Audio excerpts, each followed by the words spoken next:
Hello. आ रही आवाज आप लोगों को सबको? सबको आ रही आवाज? एक बार रिप्लाई कर देना। आप लोगों को सबको आवाज आ रही है? फिर स्टार्ट करते हैं अपन अपनी क्लास को। पिछली क्लास में जहां तक हो गया था उसके आगे से कंटिन्यू करेंगे। ठीक है। थोड़ी तबीयत ठीक नहीं थी एक दो दिन से, इसलिए क्लास नहीं ले पाया। ठीक है। पर कोशिश है कंटिन्यू क्लास रहे। ठीक है। सुनना ना, थोड़ी आवाज धीमी हो सकती है आज की क्लास के अंदर। ठीक है। तो अपन पिछली क्लास के अंदर पढ़ रहे थे रेखीय जालक, जिसको अपन ने एक विमीय जालक कहा था। फिर इसके बाद में द्विविमीय जालक, जिसको अपन ने कहा था समतल जालक। अब आता है तीसरा त्रिविमीय जालक, जिसे आकाशीय जालक कहते हैं, स्पेसलेटिस कहते हैं। ठीक है। तो तीसरा लगाओ अब इसके अंदर आकाशीय जालक। इसके अंदर लिखना ब्रैकेट के अंदर त्रिविमीय जालक। त्रिविमीय जालक। अच्छा सुनना ना, थोड़ा डायग्राम ढंग से देखना। थोड़ा सा कॉम्प्लिकेटेड होता है डायग्राम इसका, हल्का सा उनके कंपेयर के अंदर ना। तो पहले डायग्राम को ढंग से आप लोग समझ लेना। ठीक है। कोशिश करेंगे डायग्राम एक बार में आप लोग ढंग से बना पाओ। पहले एक बार मैं पूरा का पूरा समझा रहा हूँ डायग्राम कैसे बनता है इसका।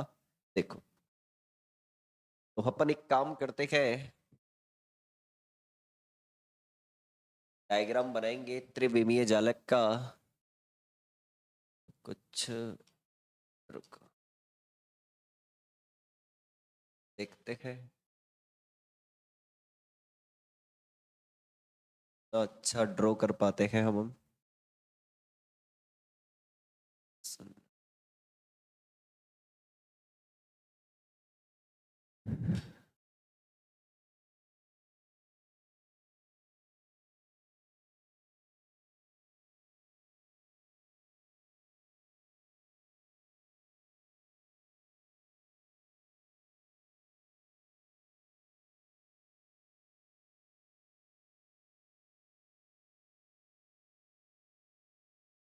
समझ।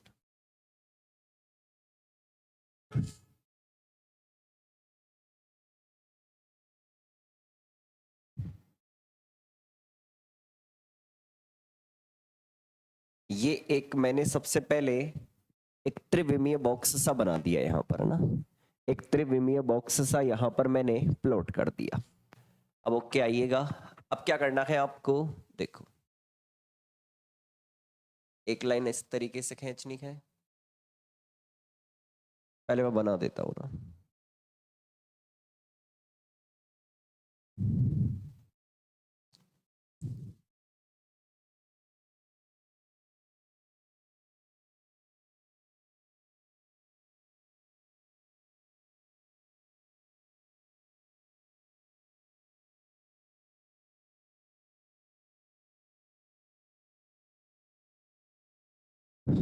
और सुनो,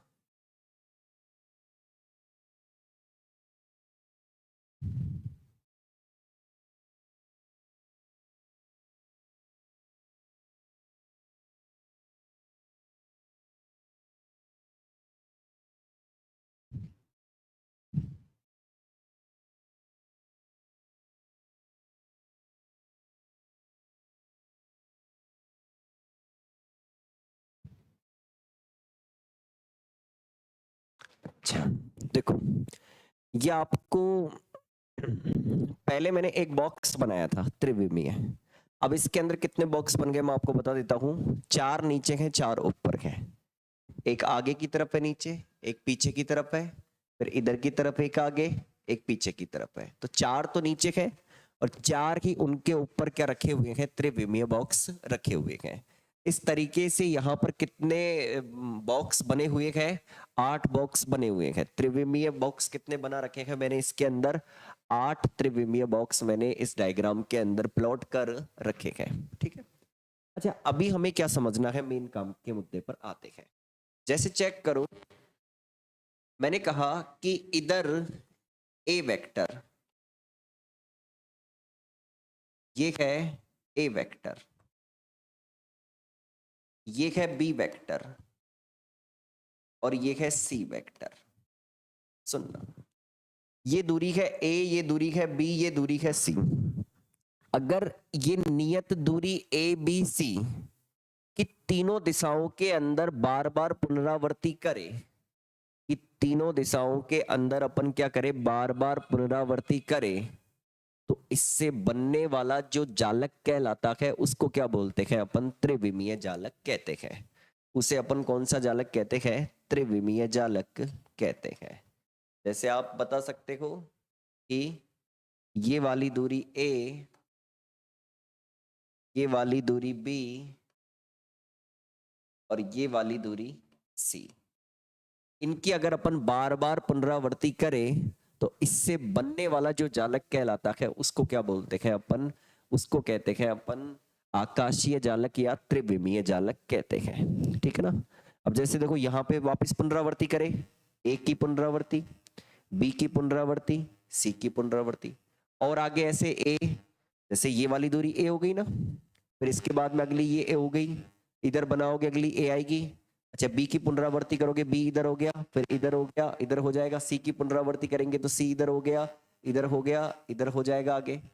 तो नियत दूरी ए बी सी की तीनों दिशाओं के अनुदिश अगर नियत दूरी ए बी सी की बार बार पुनरावृत्ति की जाए तो इससे बनने वाला जो जालक होता है वो कैसा जालक होता है, त्रिविमीय जालक कहलाता है या आकाशीय जालक कहलाता है। ठीक है, तो एक बार डेफिनेशन लिखना आप सभी लोग, लिखो डेफिनेशन।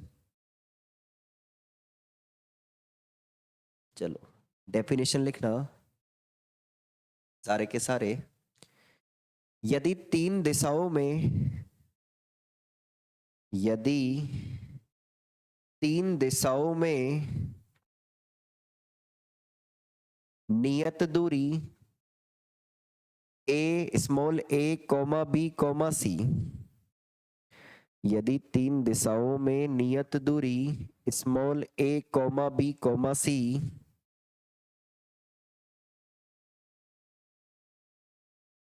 द्वारा बिंदुओं की अनंत बार पुनरावृत्ति की जाए, द्वारा बिंदुओं की अनंत बार पुनरावृत्ति की जाए, तो प्राप्त जालक को, तो प्राप्त जालक को आकाशीय जालक या त्रिविमीय जालक कहते हैं। तो प्राप्त जालक को आकाशीय जालक या त्रिविमीय जालक कहते हैं। तो प्राप्त जालक को आकाशीय जालक या त्रिविमीय जालक कहते हैं। ठीक है, तो यह आपके सामने बना हुआ है आकाशीय जालक और त्रिविमीय जालक। ठीक है, चलो इन दोनों डायग्राम को आप लोग बना लो, इन दोनों ही डायग्राम को आप लोगों को बनाना है। एक काम और कर देते हैं, इसके अंदर जालक बिंदु भी दिखा देते हैं आप लोगों को ना, ताकि आप लोग डायग्राम को थोड़ा सा ढंग से देख पाओ। एक जालक बिंदु ये रखा, देखो आपको गिना भी देता हूं मैं। तो कॉर्नर पर कितने एटम होते हैं, हमेशा 8, 1 2 3 4 5 6 7 8। तो देखो ये कॉर्नर के 8 एटम गिनो आप लोग पहले, 2 2 4 5 6 7 और 8। ये आगे वाला है ना, आगे वाला पार्ट, उसके 8 एटम है। ठीक है, अब इस वाले के देखो, इधर वाले के 1 2 3 4 5 6 सॉरी 7 और 8। आगे की दो कोष्टिकाएं नजर आ रही होंगी, फिर ऊपर की दो देखो, आगे वाली 1 2 3 4 5 6 7 8, फिर 1 2 3 4 5 6 7 8 हो गई, 4 इस पे हो गई, 4 इस पे हो गई। अब ऐसे ही पीछे वाले देख लो, तो सारे पॉइंट मैं लगा देता हूं जहां जहां।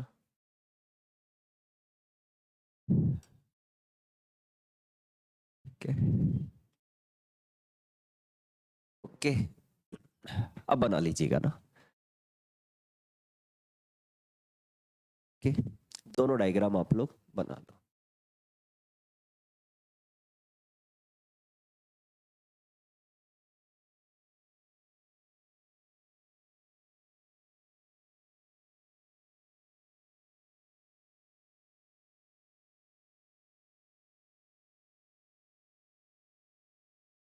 तो ये है आकाशीय जालक।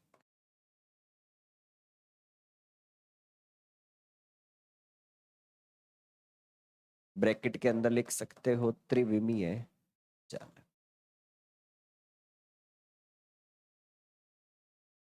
दोनों ही डायग्राम दिखा दीजिएगा।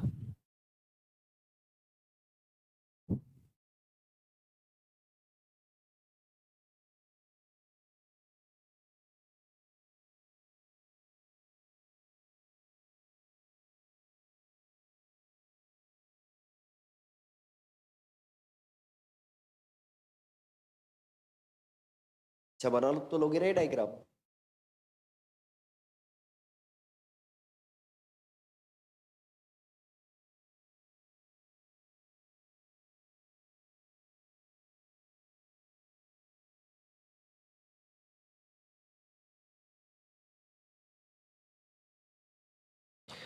दोनों डायग्राम बना लो। बन तो जाएगा ना आपसे डायग्राम वाला, रिप्लाई करो एक बार।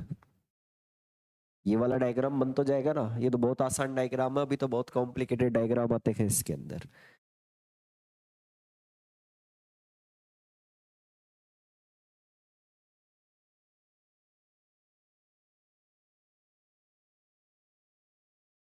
हो गया कंप्लीट। चले आगे। ना लिया तो मैसेज का रिप्लाई कर दो, सॉरी रिप्लाई कर दो ताकि अपन आगे कंटिन्यू करें।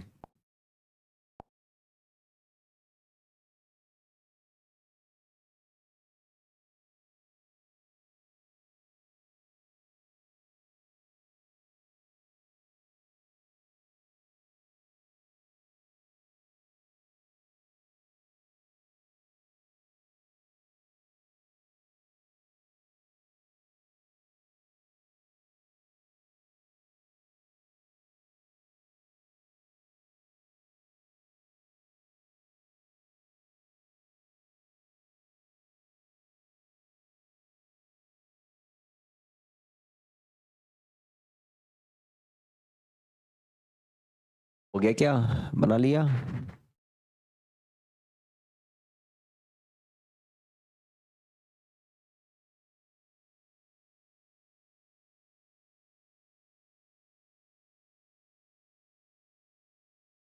कंप्लीट है।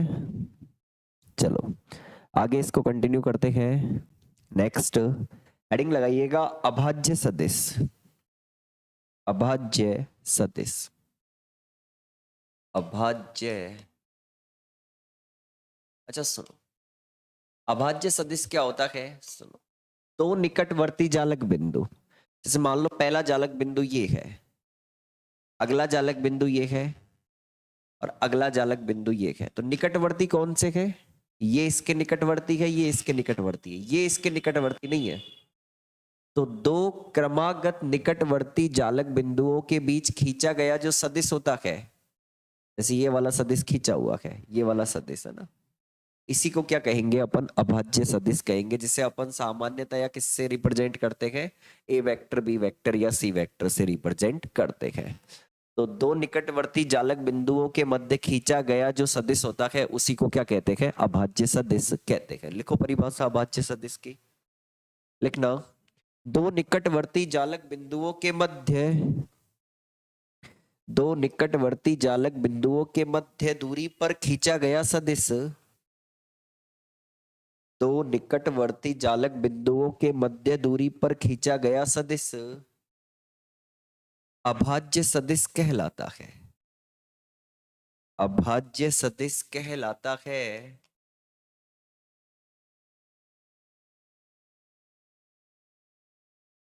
अभाज्य सदिश कहलाता है। चलो नेक्स्ट लगाओ जालक स्थानांतरण सदिश। ब्रैकेट के अंदर लिख लेना टी वेक्टर। जालक स्थानांतरण सदिश आइएगा। अच्छा सुनो, अभी अभी मैंने आप लोगों से कहा कि दो निकटवर्ती जालक बिंदुओं के मध्य दूरी पर जो खींचा गया सदिश होता है उसे अपन अभाज्य सदिश कहते हैं। दो निकटवर्ती, अब जैसे मान लो मेरे पास में इस तरीके से जालक बिंदु है, अब इन दोनों के बीच खींचा गया जो सदिश है वो तो क्या कहलाता है, अभाज्य सदिश कहलाता है। पर मान लो मुझे यहां से लेकर यहां तक सदिश खींचना है, तो फिर ये वाला सदिश क्या कहलाएगा, जालक स्थानांतरण सदिश कहलाएगा। अब जैसे इन दोनों के बीच की दूरी क्या होती है, ए होती है, तो खींचा गया सदिश क्या हो जाएगा, ए वेक्टर हो जाएगा। अब आपको टी वेक्टर ज्ञात करना, अब ये भी ए वेक्टर है, ये भी वेक्टर है यहां से यहां तक, तो टी वेक्टर बराबर कितना हो जाएगा, 2a वेक्टर हो जाएगा। तो क्या मैं ऐसे कह सकता हूं क्या कि जालक स्थानांतरण सदिश एक विमीय जालक के लिए क्या होगा, टी वेक्टर बराबर n1a वेक्टर होगा। टी वेक्टर बराबर क्या होगा, n1a वेक्टर। n1 क्या है यहाँ पे, पूर्णांक है, n1 क्या है यहाँ पर, पूर्णांक है। क्योंकि चेक कर लो, ये तो क्या है, अभाज्य सदिश, ये भी क्या है, अभाज्य सदिश। अब एक जालक बिंदु ये रहा, दूसरा जालक बिंदु ये रहा, अब ये तो क्रमागत है नहीं दोनों, तो इनके बीच जो सदिश खींचा जाएगा उसे क्या कहेंगे अपन, जालक स्थानांतरण सदिश कहेंगे। तो ये टी वेक्टर किसके बराबर होगा, ए वेक्टर और ए वेक्टर इन दोनों के योग यानी 2a वेक्टर के बराबर होगा। क्या इसको अपन ऐसे लिख सकते हैं, जहां पे n1 बराबर कितना हो गया, इस वाले केस के लिए 2 हो गया, यानी n1 क्या है, पूर्णांक है। ये तो किसके लिए है, एक विमीय जालक के लिए है। अगर आपको द्विविमीय जालक के लिए खींचना है तो आपको फिर ये फॉर्मूला यूज लेना पड़ेगा। इसमें n1 और n2 क्या है, पूर्णांक है, a वेक्टर b वेक्टर और c vector, a vector b vector क्या है, अभाज्य सदिश है। और अगर आपको त्रिविमीय जालक के लिए खींचना है तो फिर क्या आएगा आपके पास में फॉर्मूला, क्या आएगा, c वेक्टर। तो ये तो एक विमीय जालक के लिए है, ये द्विविमीय जालक के लिए है, ये त्रिविमीय जालक के लिए है। तो इस तरीके से ये जालक स्थानांतरण सदिश डिफाइन किया जाता है। पहले परिभाषा लिख लो इसकी, फिर समझाते हैं, लिखवाते हैं और आगे लिखो, लिखो। किन्हीं भी दो जालक बिंदुओं के मध्य, किन्हीं भी दो जालक बिंदुओं के मध्य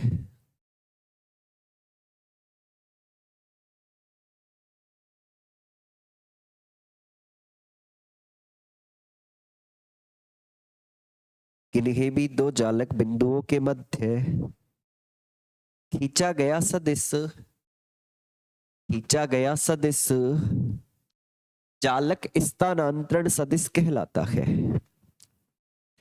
जालक स्थानांतरण सदिश कहलाता है। इसे कैपिटल टी वेक्टर से व्यक्त करते हैं, इसे कैपिटल टी वेक्टर से व्यक्त करते हैं, जो कि अभाज्य सदिश ए वेक्टर का पूर्ण गुणज होता है, जो कि अभाज्य सदिश ए वेक्टर का पूर्ण गुणज होता है, जो कि अभाज्य सदिश ए वेक्टर का पूर्ण गुणज होता है।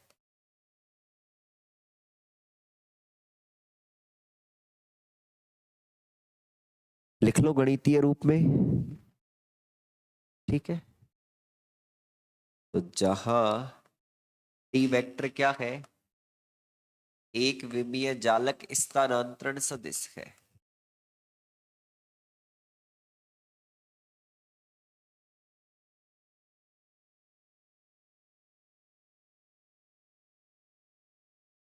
n1 क्या है, पूर्णांक है, और a वेक्टर क्या है, अभाज्य सदिश है, अभाज्य सदिश है। वैसे आपका टाइम 3:15 से ही रहेगा, अभी एक आध एक दिन और 3:30 लगाऊंगा, फिर 3:15 ही लगाऊंगा, ठीक है, क्योंकि 4:15 से तो मेरी अगली क्लास है। इसी प्रकार अगर आप टी वेक्टर लिखोगे n1a vector plus n2b vector, या फिर टी वेक्टर बराबर लिखोगे n1a vector plus n2b vector plus n3c vector. तो ये है द्विविमीय जालक स्थानांतरण सदिश, और ये तीसरा क्या है, त्रिविमीय जालक स्थानांतरण सदिश। ठीक है, तीसरा है त्रिविमीय चालक स्थानांतरण सदिश, चालक स्थानांतरण सदिश। ओके, उतार लो ऐसे कैसे ना, ये इसका पूरा का पूरा गणितीय रूप हो गया।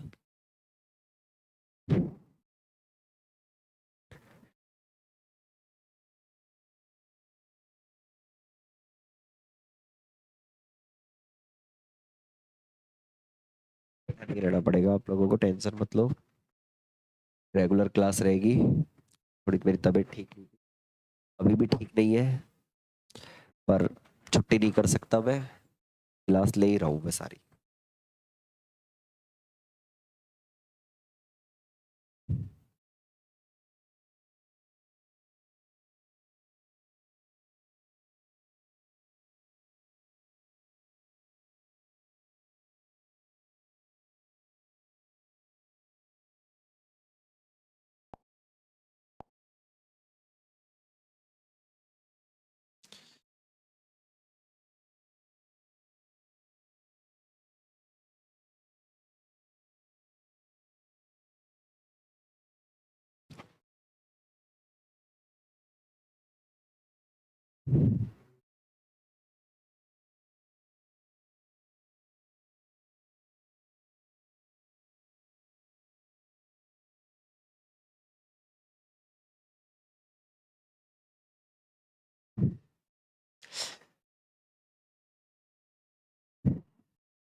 लिख लिया, अब चेक कर,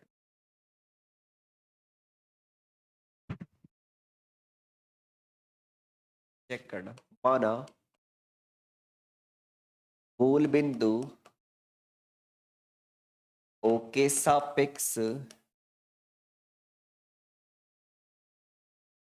किसी चालक बिंदु का स्थिति सदिश आर वेक्टर है,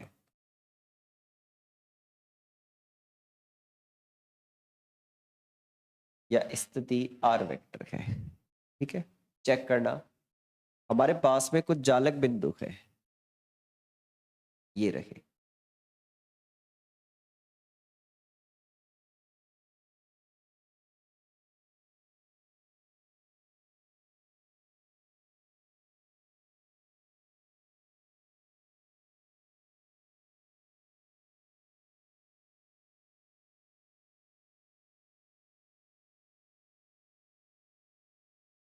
चेक करना ना, आइएगा सुनो, ये है मेरा मूल बिंदु ओ। ठीक है, अब इस मूल बिंदु ओ के सापेक्ष मान लीजिए इस जालक का स्थिति सदिश है आर वेक्टर, कितना है, आर वेक्टर है। ठीक है, कितना है, आर वेक्टर है। अब सुनो, सुनना सारे के सारे, हाँ जी, देखिएगा, ये रहा एक जालक बिंदु, ये रहा दूसरा जालक बिंदु। तो रुको, ये है मान लीजिए टी वेक्टर। ठीक है, और इसको मान लेता हूं मैं आर डैश वेक्टर। एक सेकंड रुकना, इसको क्या मान लेता हूं मैं, आर डैश वेक्टर मान लेता हूं। ये है जालक बिंदु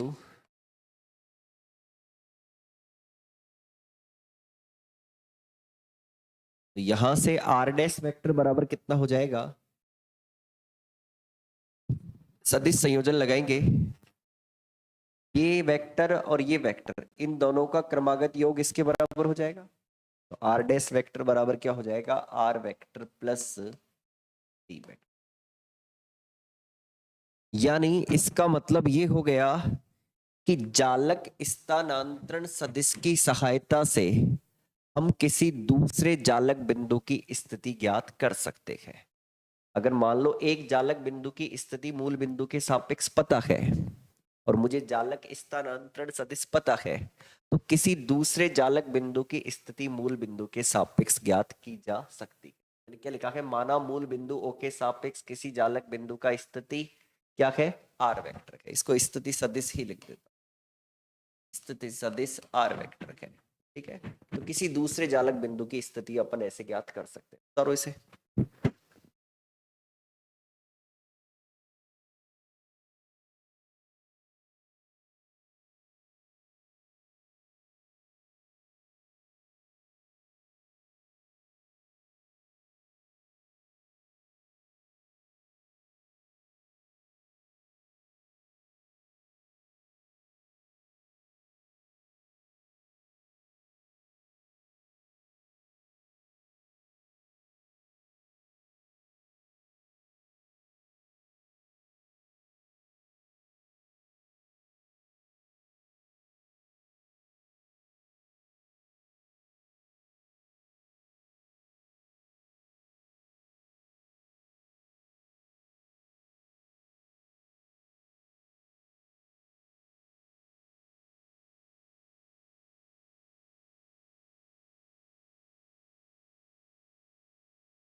हो गया, लिखो इसके नीचे जालक स्थानांतरण सदिश, इसके नीचे लिखना जालक स्थानांतरण सदिश T vector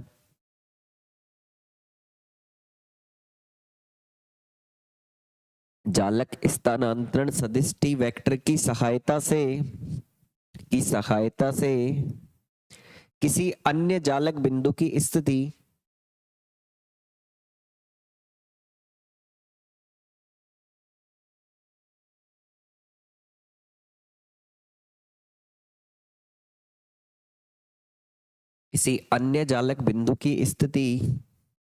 are dash vector ज्ञात की जा सकती है।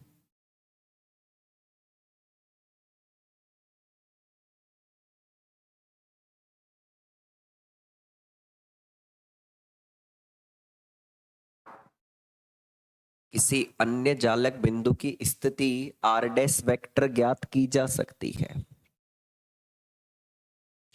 किसी अन्य जालक बिंदु की स्थिति आर डैश वेक्टर ज्ञात की जा सकती है। चलो नेक्स्ट हेडिंग लगाना, प्रति कोष्ठिका जालक बिंदुओं की संख्या। प्रति कोष्ठिका जालक बिंदुओं की संख्या। हमको प्रति कोष्ठिका जालक बिंदुओं की संख्या ज्ञात करनी है। एक तो द्विविमीय जालक के लिए ज्ञात होगी, एक त्रिविमीय जालक के लिए ज्ञात होगी। हेडिंग लगाओ, प्रति कोष्ठिका जालक बिंदुओं की संख्या एक तो द्विविमीय जालक के लिए प्राप्त होगी, एक त्रिविमीय जालक के लिए प्राप्त होगी। अब इसके अंदर पहला लगाओ द्विविमीय जालक हेतु, ए पॉइंट करके लगाना, द्विविमीय जालक के लिए। चलो एक लाइन लिखना इसके अंदर, एक लाइन लिखना इसके अंदर, द्विविमीय जालक के लिए, द्विविमीय जालक के लिए प्रति कोष्ठिका जालक बिंदुओं की संख्या, प्रति कोष्ठिका जालक बिंदुओं की संख्या निम्न सूत्र से दी जाती है। प्रति कोष्ठिका जालक बिंदुओं की संख्या निम्न सूत्र से दी जाती है। प्रति कोष्ठिका जालक बिंदुओं की संख्या निम्न सूत्र से दी जाती है।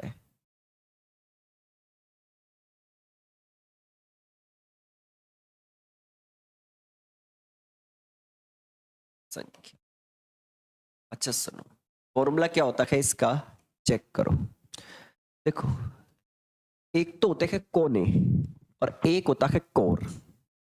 अच्छा, कोनों और कोर के बीच में क्या अंतर है, कोने, और एक होता है कोर।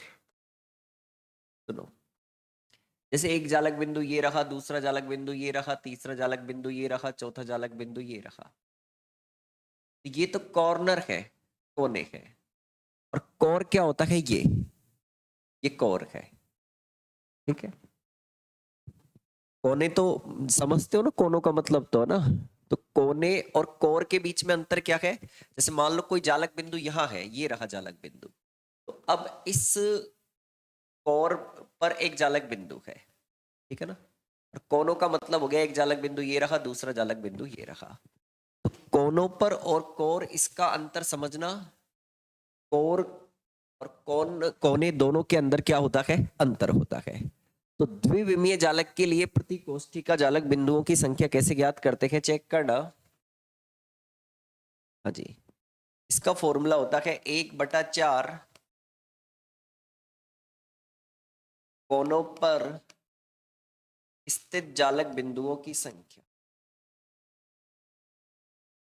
स्थित जालक बिंदुओं की संख्या। कैसे लिखते हैं इस फॉर्मूले को, ये सब सिखाएंगे अपन आगे, है ना। पहले फॉर्मूला लिखो, +1/2 कोर के मध्य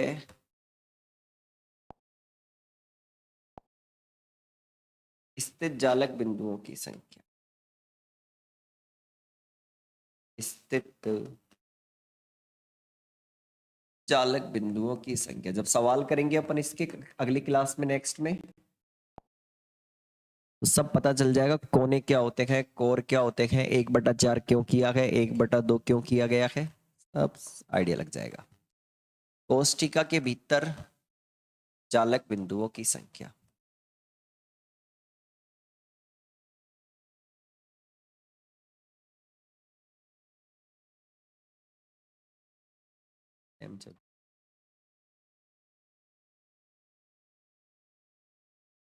कोष्ठिका के भीतर जालक बिंदुओं की संख्या।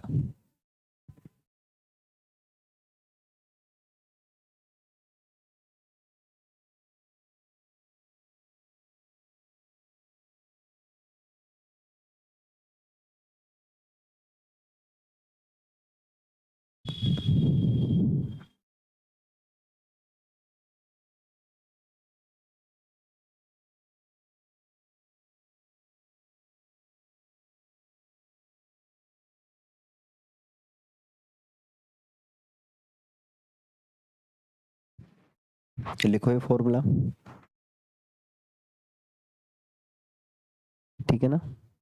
प्रति कोष्ठिका जालक बिंदुओं की संख्या द्विविमीय जालक के लिए कैसे ज्ञात करते हैं, 1/4 ब्रैकेट के अंदर है कोनों पर स्थित जालक बिंदुओं की संख्या प्लस 1/2 कोर के मध्य स्थित जालक बिंदुओं की संख्या प्लस 1 कोष्ठिका के भीतर जालक बिंदुओं की संख्या। ठीक है, चलो मैं एक बार आप लोगों को ये समझा देता हूं, ये फॉर्मूला कैसे लिखा जाता है इस चीज को आप लोग समझ लो। देखो आइएगा, इस फॉर्मूले को मैं समझा देता हूं एक बार, देखिएगा। जैसे मान लीजिए हमारे पास में इस तरीके से जालक बिंदु,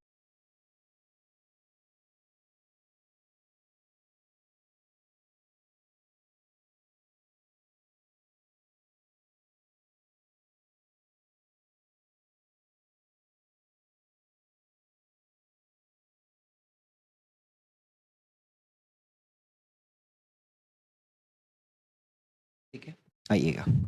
अब जैसे मान लो यहां मैंने एक कोष्ठिका बना दी कुछ इस तरीके से, ये कोष्ठिका बना दी, ठीक है। ये द्विविमीय जालक है। कैसा जालक है? द्विविमीय जालक है।